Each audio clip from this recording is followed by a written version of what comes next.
President Vladimir Putin won a record post-Soviet landslide in Russia's election on Sunday, cementing his grip on power. However, thousands of opponents staged a noon protest at polling stations, and the United States said the vote was neither free nor fair. For Putin, a former KGB lieutenant colonel who first rose to power in 1999, the result is intended to underscore to the West that its leaders will have to reckon with an emboldened Russia, whether in war or peace, for many more years to come. The early result means Putin, 71, will quickly secure a new 6-year term that would enable him to overtake Josef Stalin and become Russia's longest-serving leader for more than 200 years. According to an exit poll by pollster the Public Opinion Foundation, VCIOM, Putin 87 won and 80% of the vote, the highest result in Russia's post-Soviet history. The Russian Public Opinion Research Center, VCIOM, put Putin at 87%. The first official results indicated that the polls were accurate. The elections are obviously not free nor fair given how Mr. Putin has imprisoned political opponents and prevented others from running against him, the White House's National Security Council spokesperson said. The election comes just over 2 years since Putin triggered the deadliest European conflict since World War II by ordering the invasion of Ukraine. He casts it as a special military operation.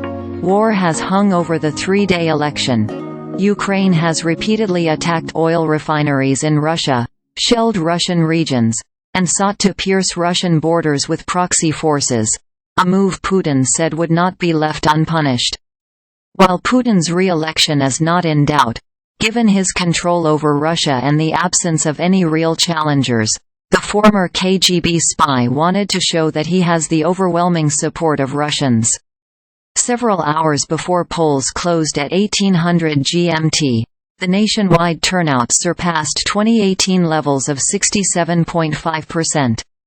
Supporters of Putin's most prominent opponent Alexei Navalny, who died in an Arctic prison last month, had called on Russians to come out at noon against Putin, protest to show their dissent against a leader they cast as a corrupt autocrat. There was no independent tally of how many of Russia's 114 million voters took part in the opposition demonstrations, which were held amid highly tight security involving tens of thousands of police and security officials.